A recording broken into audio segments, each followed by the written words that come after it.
నమస్తే, welcome to BCN news. నేను విజయలక్ష్మి. ముందుగా ముఖ్యాంశాలు. పొలంలోకి దిగి పనులు చేసుకోవడం నిజమైన సంతృప్తినిచ్చింది. రైతులందరూ సుఖ సంతోషాలతో సుభిక్షంగా ఉండాలని ఆకాంక్షించిన మంత్రి నిమ్మల. ఏలూరు ప్రభుత్వ ఆసుపత్రిలో మంత్రి నాదెండ్ల మనోహర్ ఆకస్మిక తనిఖీ. వైద్య సేవలు అందించడంలో నిర్లక్ష్యం వహిస్తే కఠిన చర్యలు తప్పవని హెచ్చరిక. చేజర్ టార్గెట్ ఉపగ్రహాన్ని విజయవంతంగా కక్షలోకి ప్రవేశపెట్టిన ఇస్రో శాస్త్రవేత్తలు. ఈ సాంకేతికత కలిగిన 4వ దేశంగా అవతరించిన భారత్. తిరుమల శ్రీవారిని దర్శించుకున్న పలువురు తెలంగాణ ప్రముఖులు. ఆలయ మర్యాదలతో స్వాగతం పలికిన అధికారులు. రాష్ట్రానికి మంత్రి అయినా తాను ఒక రైతే అని మరోసారి నిరూపించారు మంత్రి నిమ్మల రామానాయుడు. ఓవైపు బాధ్యతలతో తీరిక లేకుండా గడిపే మంత్రి సంక్రాంతి వేళ రైతుగా మారారు. కనుమ పండుగ రోజున కొంత సమయం దొరకడంతో సొంతూరు అగర్తపాలెంలోని తన పొలంలో పురుగుల మందు స్ప్రే చేస్తూ కనిపించారు. ఈ సందర్భంగా ఆయన మాట్లాడుతూ మంత్రి పదవి చేపట్టిన వ్యవసాయ పనులు చేయడం తనకి ఎప్పుడూ ఇష్టమేనని తెలిపారు. పొలంలోకి దిగి పనులు చేసుకోవడం నిజమైన సంతృప్తిని, ఆనందాన్ని ఇచ్చిందన్నారు. రైతులందరూ పాడి పంటలతో సుఖ సంతోషాలతో సుభిక్షంగా ఉండాలని మంత్రి నిమ్మల ఆకాంక్షించారు. సంక్రాంతి అంటే హరిదాసు కీర్తనలు, గంగిరెద్దుల సన్నాయిలు, బొమ్మల కొలువులు, కమ్మనైన పిండి వంటలు, పల్లె వాతావరణం, వీటన్నిటితో పాటుగా అత్యంత ముఖ్యమైనటువంటిది రైతు. ఆ రైతు పంటలను పండించి ఆ సంక్రాంతి కల్లా మరి ఇంటి దగ్గర ధాన్యం రాసులతో కలకల్లాడేటువంటి పరిస్థితి మనందరం కూడా పల్లెల్లో చూస్తూ ఉంటాం. అటువంటి సంక్రాంతి పర్వదినాన మరి నా సొంత పొలంలో మా సొంత మనుషులతో కలిసి ఆ పంట పొలాలలో పనిచేయడం నాకు చాలా సంతోషాన్ని, చాలా తృప్తినిచ్చింది. ఈ సంవత్సరం అంతా కూడా పంటలు బాగా పండి పాడి పంటలతో ఆయురారోగ్య ఐశ్వర్య ఆనందోత్సాహాలతో ప్రజలందరూ కూడా ఉండాలని మనస్ఫూర్తిగా పంట చేను మీద ఉండి మరి కోరుకుంటూ ఉన్నా.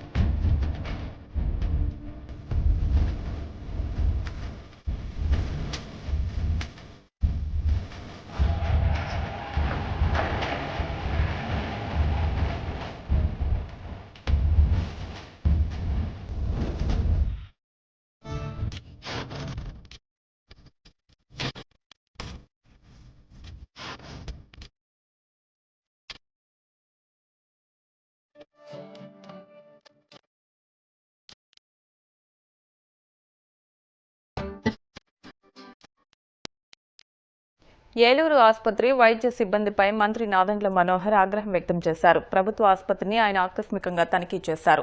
ఆసుపత్రిలో ఓపీ సేవలు సరిగా అందకపోవడంపై ఆసుపత్రి సిబ్బందిపై ఆగ్రహం వ్యక్తం చేశారు. నడవలేని స్థితిలో ఉన్న రోగులకు వీల్ చైర్లు ఏర్పాటు చేయకపోవడంపై అసహనం వ్యక్తం చేశారు. వైద్య సేవలు అందుతున్న తీరుపై రోగులను వివరాలు అడిగి తెలుసుకున్నారు.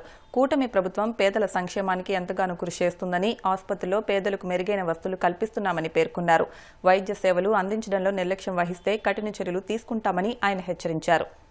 భారత అంతరిక్ష పరిశోధనా సంస్థ ఇస్రో చరిత్ర సృష్టించింది. ఇటీవల పంపిన ఉపగ్రహాలను డాకింగ్ చేసి ఆ ఘనత సాధించిన 4వ దేశంగా అవతరించింది. ఇస్రో గత నెల 30న పిఎస్ఎల్వి ద్వారా 2 చిన్న ఉపగ్రహాలు SDX-01, SDX-02లను కక్షలోకి పంపింది. అంతరిక్షంలో మనకంటూ స్పేస్ స్టేషన్ నిర్మించడమే లక్ష్యంగా ఈ ప్రయోగం చేపట్టింది. నింగిలోకి పంపిన ఉపగ్రహాలను డాకింగ్ చేసేందుకు ఇస్రో 3 సార్లు ప్రయత్నించినప్పటికీ వివిధ కారణాల వల్ల వాయిదా పడుతూ వచ్చింది. తాజాగా ఉపగ్రహాల డాకింగ్ను విజయవంతంగా పూర్తి చేసినట్లు ఇస్రో ప్రకటించింది.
సంక్రాంతి పండుగను పురస్కరించుకుని సుదూర ప్రాంతాల నుండి వచ్చిన బంధుమిత్రులతో కలిసి ప్రతి ఒక్కరూ ఆనందంగా గడుపుతున్నారు. కాకినాడ రూరల్ మండలం సూర్యారావుపేటలోని ఎన్టీఆర్ బీచ్లో సందడి వాతావరణం నెలకొంది. కుటుంబ సభ్యులు, స్నేహితులతో కలిసి ఉల్లాసంగా కాలం గడపడానికి సందర్శకులు అశేష సంఖ్యలో బీచ్కి తరలివస్తున్నారు. పెద్ద చిన్న తారతమ్యం లేకుండా అందరూ సముద్ర స్నానాలు చేసి పులకించిపోతున్నారు.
కాకినాడ రూరల్ మండలం రేపూరు గ్రామ అభివృద్ధికి తన వంతు కృషి చేస్తానని రూరల్ ఎమ్మెల్యే పంతం నానాసి పేర్కొన్నారు.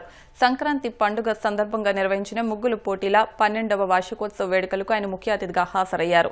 ఈ సందర్భంగా ఎమ్మెల్యే మాట్లాడుతూ గ్రామ సమస్యల పరిష్కారానికి కృషి చేయడమే కాకుండా గ్రామాన్ని రాష్ట్రంలోనే ఆదర్శ గ్రామంగా తీర్చిదిద్దడానికి కృషి చేస్తానన్నారు. అనంతరం ముగ్గుల పోటీలో విజేతలకు ఎమ్మెల్యే చేతుల మీదుగా బహుమతులు అందజేశారు. క్యాన్వాసింగ్ పంపించింది మీ ఊరే రేపూరు. అసెంబ్లీ ఎలక్షన్ జరిగిన తర్వాత ఇప్పుడు ఎవరికైనా అంత మెజార్టీ మీరు ఇచ్చారు.